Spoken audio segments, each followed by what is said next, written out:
ይባላል። ቀን 5 ከአጋንንት ስራት እዚህ ነፃ ወጥቼ ነበር እና እግዚአብሔርን አመስግኑልኝ። በቅድሚያ እግዚአብሔርን አመስግኑልኝ። እግዚአብሔርን አመስግኑልኝ። ለኔ የሆነው በጣም ትልቅ ነገር ነው። ብዙ ነገር ነው የሆነልኝ እና ከአጋንንት ስራት እዚህ ነፃ የወጣው ጊዜ በጣም አስቸጋሪ ሰውዬ ነበር።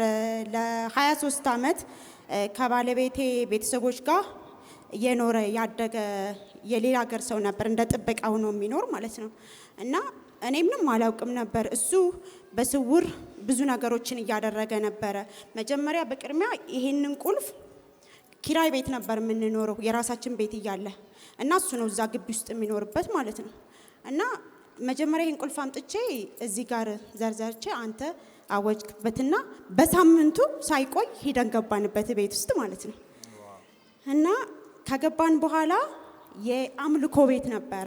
በጣም ኃይለኛ የሚያመልኩበት ከቤቴ ጎን አለ። ከዛ ትልቅ ዛፍ ነበር። ዛፉም በጣም አስቸጋሪ ትልቅዬ ነውና በጣም ብዙ ነገር ፈተና ደረሰብን እዛ ቤት ከገባን በኋላ።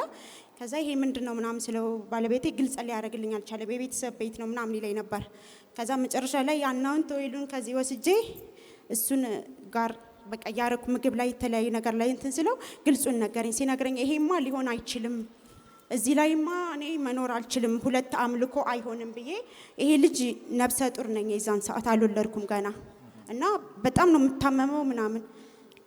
ከዛ ቤቱን አስፈረስኩት ማለት ነው የአምልኮውን ቤት። የሚገርማችሁ ማጨሻ ብቻ በቃ ከ10 በላይ ነው የሰበርኩት እንደዚህ በእግሬ። የ7 ወር ነብሰ ጡር ነኝ። ሲፈረስ ቤቱ ከቤት ውስጥ የወጣው ነገር በጣም ከባድ ነው። ከዛ ዛፉ ለራሱ እድሜው ረጅም ነው። ከላይ ነው የተጀመረው፣ ከታች መቆረጥ አይችልም ትልቅ በመሆኑ አንፃር ማለት ነው እና እሱ ተጨናነቀና አንገቱን ያዘው መንፈሱ፣ እሱን ከኋላ ማለት ነው እሱን ያዘው። የዛን ሰዓት ቤቱን ሳፈርስ ባለቤቴ ያዘውና በቃ እነሱ እየሳቁ ነው ዙሪያውን ተቀምጠው። ሰውየው የሚያሰውየም እዛ ቦታ ላይ ነበረ። በቃ በጣም እየሳቁ ያላገጡ ከኔ ጋር ከናንተ ጋር ካለው ከኔ ጋር ያለ ይበልጣል እያልኩ እየፎከርኩ በቃ በጣም ግብ ያዙኝ። ከፈረስኩ በኋላ ክስ መጣብኝ፣ የፍርድ ቤት ክስ። ክሱ ምንም ማቀው ነገር የለኝም፣ በፊት የቆየ ነገር ነው። በዛ ኬስ እሱ ላይ ያስፈረዱበት ማለት ተደራጁና እነሱ ማለት ነው ከኔ ጋር ያለው ይበልጣል፣ አታስብ፣ ምንም ችግር የለ፣ አጋንንቱ እዛ ተመቷል፣ አይሰራም በእኛ ላይ፣ አጋንንቱ ተመቷል፣ አትጨናነቅ፣ ምንም አታስብ አልኩት። 2 ክስ ነው የፍርድ ቤት ክስ የመጣብን። ከዛ የመጀመሪያውን እዚህ አምጥቼ ወረቀቱን ማውንም እዚህ ነው ጌታን የተቀበልኩት። ከ7 ዓመት በፊት እዚሁ ነው የተቀበልኩት፣ እዚሁ ነው ጌታንም ያወቅኩት፣ እዚሁ ነው የተባረኩት። እግዚአብሔርን አመስግኑልኝ። እና ያን ወረቀት ሴትዮዋን ተመናጭቃ በሳምንቱ ተዘጋ ፋይሉ፣ የመጀመሪያው ክስ። ሁለተኛው ክስ ግን በቤቱ ላይ አዋጅ ነው። ቤቱ በመንግስት ጫራታ እንዲሸጥ ማለት ነው ያ ቤት። ከዛ አይሸጥም ፕሮፌት ቃል አውጥቶበታል። ይሄ ህፃን ልጅ ነው የሚረመርመው ያን ቦታ ብለህ ልጄ ላይ አውጀህልኝ ነበር። አጋንንት ስራት እዚህ ነፃ ሲወጣ ማለት ነው። እንዳልከውም እንዳፍቅ ቃል ሆነልኝ። እግዚአብሔርን አመስግኑልኝ። እና የሚገርመው ከኔ የተሰወረው የተደበቀው ነገር ሁሉ ይፋ ሆነ። እዚህ ከአጋንንት ስራት ነፃ ከወጣው በኋላ አይኔ ተጋርዶ ነበር። በፊት ምንም ማቀው ነገር የለኝም። ነገሮች ማወቅ ጀመርኩ፣ መቆጣጠር ጀመርኩኝ ማለት ነው። በንብረቴ ላይ አዛዥ ሆንኩኝ። እግዚአብሔርን አሁንም አመስግኑልኝ። እንደ እግዚአብሔር ያለ ማንም የለ። ባዶውኛለሁ። በፍርድ ቤት መከራከር አንችልም፣ ገንዘብ የለንም። ስራውንም አቁሞ ቁጭ ብሏል። እሱ ተሳስሮ ስራ መስራት አይፈልግም፣ ስልኩን ዘግቶ ማለት ነው። ግን ከአጋንንት ስራት እዚህ ነፃ ሲሆን እሱ በተቀመጠበት ቦታ ላይ እሱ እዛ ወድቋል ማለት ነው። እኔ እዚህ ነፃ ሲሆን ባለቤቴ በተመሳሳይ ሰዓት ቤት ውስጥ ሆኖ እሱ በቃ እዛ ነው ያለው። ባሉበት በጓደኞቹ መካከል ልቡ ተጨንቆ ወደቀ ማለት ነው። መንፈሱ ወደቀ ከሱ ላይ። እኔ ላይ እዚህ ላይ ነፃ ሲወጣ እሱም ላይ ያለው ወደቀ። ኧረ ይሄ ድንቅ ነው። ዛሬ ይደገማል። የሆነ ነገር እዚህ ሲመታ እዛ ከቤተሰቦቻችሁ ላይ ይመታል። አንቺ እዚህ ጋር ነፃ ስትወጪ አጋንንት ካንቺ ጮሆ ሲወጣ እሱም ላይ ወደቀ። ባለበት በተሰባሰቡበት ምንድነው ዛሬ የተደረገው ተጨንቅ ያለው ብሎ ወዳው ስልክ እየደወለልኝ ነበር። እኔ እዚህ ጋር ነፃ ሲወጣ ማለት ነው። እና ልክ እዚህ እኔ ደግሞ ነፃ ስወጣ ወዳው ደወለ። ይሄ ዘበኛው ደወለና ሄሎ አለኝ። አቤት አልኩት። ተመሸብሽ እቀበልሻለሁ አለኝ። ለካ እሱም እየጮኸ ነው እዚህ ስጮህ እዛ እየጮኸ ዋው! ኔትወርኩ እኮ ነው የተነካው። ኔትወርክ ሁሉ በአራቱ ማዕዘን ተመታ ማለት ነው። ሴትዮዋ እንደ ጠንቋይ ሆና ተረክባ መንፈሱን የተቀመጠች የሱ ዘመር ናት። ጎን በጎን ነው ግቢያችን እና እኔ ስጸልይ ስጮህ እሷም መንፈሱን እየጮኸች ትለምን ነበር። ካንቺ ጋር ካለው ከኔ ጋር ያለው ይበልጣል፣ ማን ነው እስኪ ዘንድሮ የሚያሸንፈው እያልኩ እኔ በጣም ከዚህ ከሄድኩ ኃይል ተሞላሁ ማለት ነው። በጣም ደስ አለኝ እና የሚገርማችሁ ከዛም በፊት መንፈሱ እዚህ ላይ ፕሮፌት ካስታውስ መንፈሱ እኔ ላይ ሲጮህ እኔ የማውቀው ታሪክ የለኝም። እዚህ ላይ ነው እኔ ጋር ሲጮህ በቲቪ ሳይ አንዳንድ ጊዜ ቲቪውን ቶሎ ዘጋለሁ ደንግጬ ማለት ነው። ማየት አልፈልግም እኔ ነኝ ወይንስ ምንድነው ምናምን ብዬ ቶሎ ዘጋለሁ። ግን ነገሮችን እያየሁ በጣም እገረማለሁ ማለት እኔ አይመስለኝም፣ በቃ ይገርመኛል በጣም እና ካመናችሁ ይሆናል። መጀመሪያ መባረክ የሚችለው የሰው ልጅ አጋንንት ከላው ላይ ሲወድቅ ነው። የእውነት ነው የምነግራችሁ እና እኔ በጣም አምናለሁ። አንተን እወድሃለሁኝ በጣም ማለት ነው ከምንም በላይ ምክንያቱም ጌታን የተቀበልኩት እዛኛው ቸርች ነው ክራይስት አርሚ እና እኔ ካላናት ካላባት ነው ያደኩት በስቃይ ውስጥ እና የሆነ ሰዓት ጌታን ሳለቅመተ በህልሜ ትልቅ እየተራራ የሚያክል ሰውዬ መጽሐፍ ቅዱስ እንደዚህ ይዞ አታልቅ እኔ እናት አባት የለኝም ያልኩ አለቅሳለሁ። ሀዘንተኛ ነኝ በቃ ከተወለድኩ ጀምሬ ማለት ነው። አታልቅሽ አባትሽ ይሄ ነው ትለኛለህ አንተ። ከዛ ጌታን መጥቼ ስቀበል አንተን አየሁ። እውነትም አባቴን አገኘሁ። እግዚአብሔርን አመስግኑልኝ። እና ሴትዮዋም አበደች ማለት ነው። ሲሄድ ግቢው ተደበላልቋል። መግቢያ ያጣው። ከዛ ሰውየው ይጮሃል። ከዚህ ነፃ ወጥቼ ሲሄድ ተደበላልቋል። በቃ ታምሷል እንዳለ ማለት ነው። ከዛ ትጮሃለች ምናምን ነገር። በሳምንቱ ፖሊስ አመጣችብን እሷ ማለት ነው። መጀመሪያ ላይ ሴትዮዋ ፖሊስ አመጣች። ፖሊስ አምጥታ እሱ እንደዚህ ያደረገኝ ነው ምናምን እንትን ቸርች እየሄደች ምናምን ብለ ስትል ፖሊሶቹ ሳቁባትና እንዴ ፈጣሪዋን ታዳ ማምለክ ትችላለህ አንቺ ምንድነው የምትይው ትቀልጃለሽ እንዴ ብለው ጥለዋት ሄዱ። ሰውየው ደግሞ የሚገርማችሁ ሰውየው እንደማበድ አደረገው። ወጥቶ መሃል ላይ ነበር አንድ ክላስ ሰጥቼው የሚኖረው። ምንም ሳንናገረው ምን ሆንክ ሲለው እሱ ተጨነቅኩኝ አለ። ተጨነቅኩ እያመመኝ ነው እያለ በሳምንቱ ምንም መረጃ ሳይሰጠን ምንም ሳይል ጠፋ። ያ ሰውየው ወጥቶ ለቆ ወጣ። 2 አመቱ ይኑር ይሙት አይታወቅም። ለቆ ወጣ። ከወጣ በኋላ ያው ክሱ ቀጠለ ማለት ነው። ክሱ ሲቀጥል ምን ከራከረበት የተለያዩ ነገሮቻችን ተይዘው ነበር እንዳለ ተለቀቀ። ወዳው ተለቀቀ። እግዚአብሔርን አመስግኑልኝ። እና ብር ምናምን ፖርስ አድርጌ ያልቅብኛል፣ ይጠፋብኛል። ከሱ ጋር ጋጭ ነበር። ያ ሁሉ ሰላም ሆነ። እግዚአብሔርን አመስግኑልኝ። አሁንም እግዚአብሔር የተመሰገነ ይሁን። እና ይሄ ፍርድ ቤት ክርክሩ ቀጠለ። እስከ ኪሳራ 1 ሚሊዮን ዕዳ መጣብን ማለት ነው። የመንግስት ተፈረደበት። እሱ ተፈረደበትና ወደ እስር ቤት ገባ። የሆነ ሰዓት ላይ በቃ ያዙት መክፈል አልችልም ሲል ማለት ነው። ሲይዙት ታሰርኩ እኮ ሲለኝ አታስብ እኛ የኢዩ አምላክ ከኛ ጋር አለ ይረዳናል። አባትሽ ነው ብሎኛል። አባቴ ደግሞ ከኔ ጋር ስለሆነ አሸናፊ ነን አልኩት። እንዳልኩትም ሆነልኝ። እግዚአብሔርን አመስግኑልኝ። ከዛ እዛ እንደገባ ቱታን ጭልይ ሲለን አናንቶ ይሉን አርከፈከፍኩበት ልብሱ ላይ ማለት ነው። ጫማው ላይ ለእስር ቤት ለመውሰድ ልብስ ቅያሪ አንጭልይ ሲለኝ ማለት ነው። አረኩና ወሰርኩና ሰጠሁት። ኬዙን የያዘው ኢንስፔክተር አናገረኝ። አንቺ የተባረክሽ ሴንሽ አይዞሽ ምንም ችግር የለም አትጨነቂ፣ እዳውን አከፍልኝ ሲለኝ አቅም የለኝም። እዳውን ደግሞ እኛ አልበላንም፣ እኛ የምናውቀው ነገር የለም። ታውቃላችሁ እናንተ እነሱ ናቸው የካዱት ምናምን ብዬ አናገርኩት። ምንም ችግር የለም አለኝ። የሚገርመው ማንም ሰው አጠገቡ አልደረሰም። በሳምንቱ በ10 ሺህ ብር ዋስ በነፃ ወጣ ማለት ነው ከእስር ቤት። እግዚአብሔርን አመስግኑት እንደገና። በጣም ድንቅ ነው። ኢየሱስ ጌታ ነው። አሜን።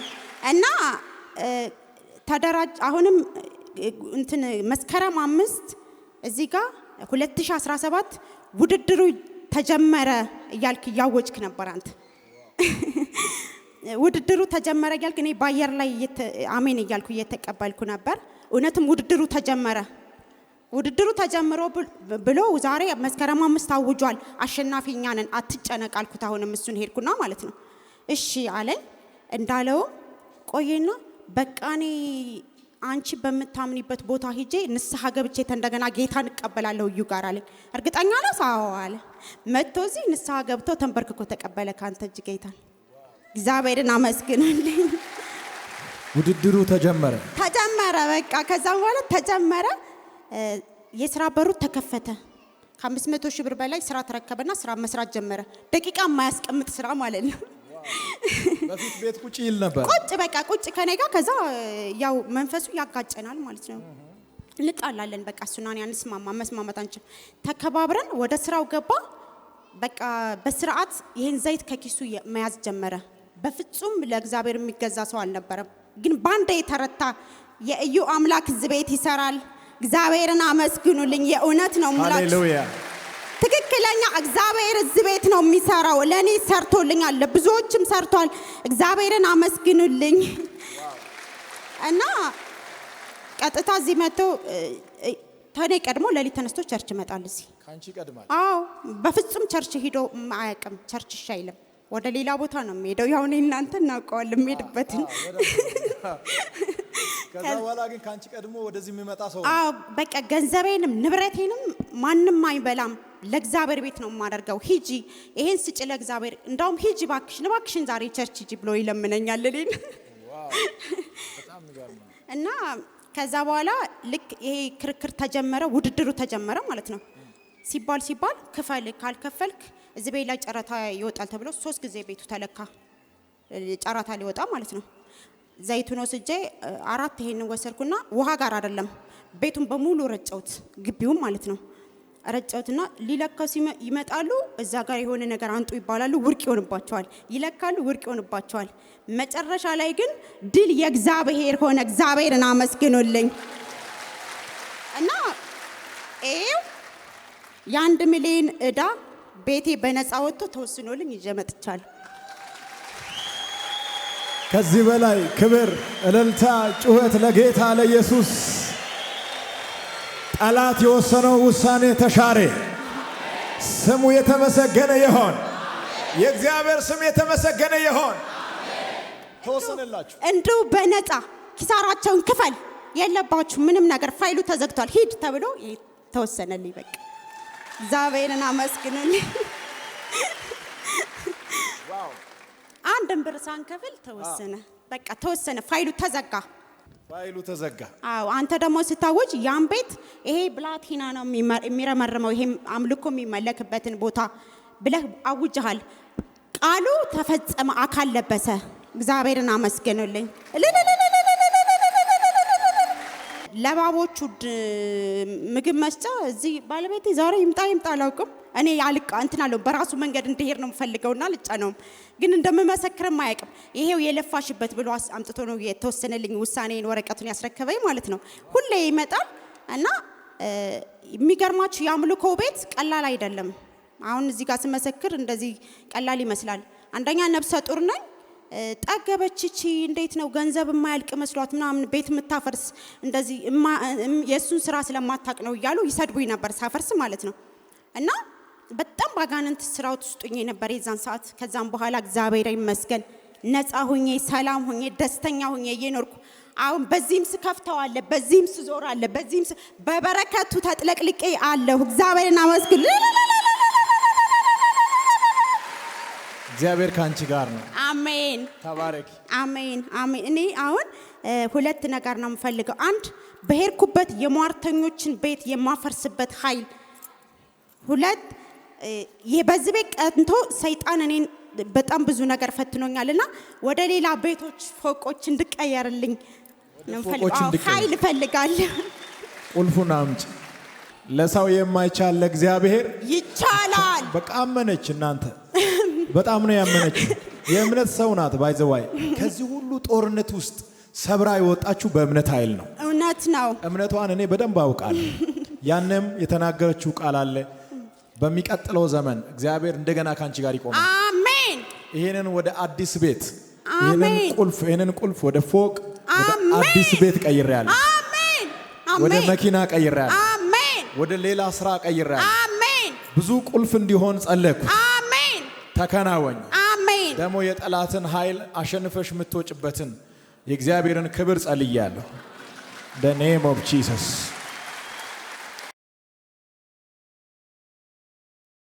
ክብር ለእግዚአብሔር ይሁን። የተደረገልኝ ለኔ 2014 ወደ 15 መግቢያ አካባቢ ሶማሌ ክልል ወደ ጅጅጋ ወደ 300 ኪሎ ሜትር ሲሰራ ነበረ። እዛ እየሰራው በ15 ቀን በማይመላ ውስጥ በጣም ታመምኩት። ጮጋራ ፌል ሆነ። ጉበት ላይ እንደ ሸረሪት ነገር ተከማቸ። ከዛ እዛ ሲመረመር ኦፕራሲዮን መደረግ አለበት ተባልኩ። ደም ያስፈልጋል ተባልኩት። ከዛ ማርፌ ልስጥ ስል አይ ማርፌ አልፈልግም መድኃኒት ስጡና ከዛ መከታተል አልችልም አልኩት። እሺ አሉና ማርፌ ትቶ መድኃኒት ሰጡኝ። ከዛ በኋላ ከጅጅጋ 300 ኪሎ ሜትር ወደ እኛ ቤተሰብ ያለበት ወደ ወላይታ ነው። በ3 ቀን ወደ ቤት ደረስኩት። ሲደርስ ደም እንባ ነው የሚሸነው። ሰውነቴ እንደ ነጭ ሆኗል፣ እንደ ቢጫ ነገር ሆኗል። ከዛ አንድ ቀን ቅዳሜ ዕለት ነው አስታውሳለሁ። ከ3 ሰዓት እስከ 4 ሰዓት ባለው ጊዜ በቴሌቪዥን ውሃ ሰው ይዞ ሲጸልይ ባለቤቴ ና ተነስ ውሃ ይዘ ጸልይ ብላ በብርጭቆ ውሃ ሰጠችኝ። ውሃ ያስኩት አቅሜ ስለሌለኝ ቴሌቪዥን ተደግፌ ነው የጸለይኩት። ከዛ ሲጸልይ አሜን አሜን አሜን እያልኩኝ ጠጡ ይሄ ፈውስ ሆኗል ውሃ ሲባል ኤልሳይ ውሃም እንደፈወሰ እኔ በእምነት ውሃም ጠጣሁት። አንድ ብርጭቆ ማለት ሩብ ሊትር ትምት ነው። ወዲያውኑ ስጠጣ ሰዎች ሃይላንዱ እስከምፍከድ ነጨርሻለሁ። ውሃው እንደጠጣሁት ከውስጥ መረንዳ እንድል ወይ መረንዳው ቀጭን ነው እንደ ማንጎ አይነት መስጠጠቢያ ሙሉ ወጣ ከውስጥ። በዛን ቀን ማለት ነው ቅዳሜ ዕለት ነው። ሲወጣ በጣም ብዙ ነው፣ የሚያስፈራ ነው፣ ወፍራም ነው። ከዛን ከጠጣው በኋላ በቴሌቪዥን ነው እዚህ አልመጣሁም። ከዛ በኋላ ቅዳሜ እሁድ ሰኞ እያልኩ በቃ እየተፈወስኩ ዳንኩት። ከዛ ሰዎች ቼክ አድርግ ሲባል አይ መዳንን በሰውነት አውቄያለሁ። እኔ ሴትዮዋ መዳንን በሰውነት እንዳወቀች እኔም መዳን በሰውነት አውቄያለሁ። አልሄድም ብዬ ተፈውሼ ቀረው። ሁለተኛ ዛሬ ወደ 4 ሳምንት ጥር 25 2017 14 ላይ ቅዳሜ ዕለት የሆነ ልጅ ታማለች ተብሎ ተደወለልኝ። ምንድነው እኛ ሳናቅ የልጅን ልብስ ወስዶ በደግምት ቤት አስደገሙ። ከዛ እንደዚህ ነው የምትሆነው አሉኝ። ከዛ እኔ ምን አልኩት ፕሮግራም እዚህ ሲመጣ ይሁድ 25 ላይ ኢያሱ እንደጸለየ እኔም በእግዚአብሔር ፊት ጸልያለሁ። ኢያሱ እግዚአብሔር ሆይ ይሄ ውጊያ ሳይጨርስ ፀሐይ ይቁም አለ። ለኔ እግዚአብሔር ሳይናገር ፕሮግራሙ እንዳያልቅ ሲመጣ ማለት ነው ከቤት በቃ እኔ እግዚአብሔር ከመናገር በፊት ፕሮግራም እንዳያልቅ ብዬ 10-12 አንብቤ መጣው። እንደተናገርኩት ገና ግቢ ሲገባ ፕሮግራም ሲመራ የነበረው ፓስተር ክብራም ነው። እግዚአብሔር ተናግሮኛል የልጆችን በሽታ እፈውሳለሁ ብሏል ስል ውስጥ ተረጋጋ። በቃ እግዚአብሔር እንደሰማኝ አወቅኩት። ከዛ በኋላ ፕሮግራም ተጀመረ፣ ቃል ተሰበከ። ቃሉ ምንድነው እግዚአብሔር ስትናገር በጥርጣሬ አትመልከቱ ስል እኔ በቃ እየጨረስኩ ነው ሁኔታዎች በቃ እየተረጋሁ ነው መጣው። ከዛ ፕሮግራሙ ቃል ተሰበከ። ሲጸልይ በጉባኤ መካከል አገኘኝ፣ ጸለይክልኝ። ከዛ በኋላ ያንተ ቤት የገባ ሞት ተቀይሯል፣ ሞት አይሆንም ደስታ ነው ዝማሬ ነው ስትል እዚህ ጋር መዝሙር ዘመርክልኝ። ያ መዝሙር ሲዘምር እኔ ያ መዝሙሩን ወደዚህ እየላኩ ነው ወደ ቤት መዝሙር ዝማሬውን ማለት ነው። በቃ ኤጤስ ወልቃመስ የሚለው ዝማሬ ሲዘምር እኔ መዝሙር ወደዛ ላኩት እንደ እሳት ወደዛ ሂድ ብዬ ማለት ነው። ጉባኤ ይዘምራል፣ እኔ ግን ወደዛ ሂድ ይሄ ዝማሬ ሂድ ብዬ ዝማሬውን እየላኩት። ከዛ በኋላ ለባለቤት ደውለ እኛ ቤት ሞት አይሆንም ሀዘን አይሆንም ብለህ ንገር ወይ በአካል ሄደም ንገር አልክ። እሺ አልኩት። ከዛ በኋላ እኔ እዚህ ቆይቼ ፕሮግራም ወደ 7 ሰዓት አካባቢ ሲያልቅ እዚህ ቤት ሆኜ ነው የደወልኩት።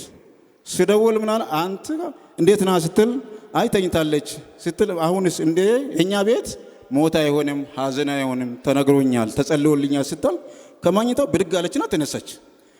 በቃ ህፃኗ ገና 1 ዓመት ከ5 ወር ናት። 1 ዓመት ምግብ አትበላም፣ ወተት አትጠጣም፣ ምንም ነገር አትልም። በቃ ዝም አለች። ከዛ እኔ እያወራሁት ከሷ ጋር እሷ ከማኝታ ብድግ አለችና ተነስታ ቤት ውስጥ መመላስ ጀመረች። አራ እየተራመደች ነው እንዲህ የሆነች ነው አለች። ከዛ ለኔም አዲስ ነገር ሆነና እግዚአብሔር ተናግሮ ሰርቶልኛል። እኔ ሲመጣም ጸልያለሁ ፕሮግራም እንዳልቅ ብዬ ነው የመጣሁት። ከማለቁ በፊት ለኔ ተናግሮኛል የኛ ቤት ዝማሬ ነው ሀዘን አይሆንም ብዬ ነገርኳት። ከዛ በኋላ እየተሻላት ኖርማል ሆነች።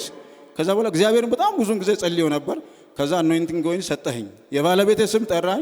እንደ ሁሌ ትታመማለች አለ። አዎ እንደ ጮጋራ አድርጎ ሁሌ ትታመማለች። ያጋንንት አሰራር ነው። እዚህ አካባቢ ነበር። እዚህ ጋር ነበርኩኝ። አሁን ትዝ ብሎኛል። ከዛ ጠይም ናት አለ። አዎ ጠይም ሃና ስትባል ሃና ናት አልኩት። ከዛ በብዙ መንገድ እንደዚህ እየዞረ የመጣ ሰውዬ አባራ የሚባል ሰውዬ ታውቃለህ? ስሜ ነው አልኩት። ከዛ በኋላ በቃ በጣም ውስጥ ተረጋጋ። እግዚአብሔር ትልቅ ነገር ተናገረኝ። እግዚአብሔር አደረገልኝ። ዋው! እግዚአብሔርን አክብሩ። ተናግሮ የሚፈጽም እግዚአብሔር ብቻ ነው። ክብር ለኢየሱስ ይሁን። ከዚህ አሁን ደግሞ የሚፈልገው እንደ መንፈሳዊ ሰው ሲጠይቅን በመንፈስ ቅዱስ በእግዚአብሔር ቃል ነው የሚጠይቀው ጥያቄ። እግዚአብሔርን ሲመልስም እግዚአብሔር ውሃውን ፈውስ አድርጋለ። ኤልሳዕ ውሃ እንደፈወሰ ውሃው መድኃኒት ሆነ። ሁለተኛ ጊዜ ደግሞ እዚህ ጋር ከበፊትም አኖይንቲንግ ወስጄዋለሁ ካንተ እጅ። ሁለተኛ ጊዜ ባለፈው ወስጄዋለሁ።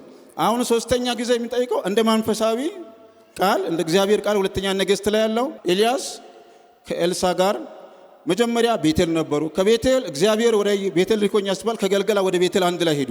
እዛ ያሉ ሰዎች ሊያስቀሩ ፈለጉ። አልለይም አለ። እስከ ኢያሪኮ ሄደ። ከዛም አልለይም አለ።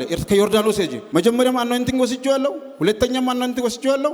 አሁን ሶስተኛ ዮርዳኖስ ደርሼዋለሁ። ስለዚህ ኃይል ይፈልጋለሁ።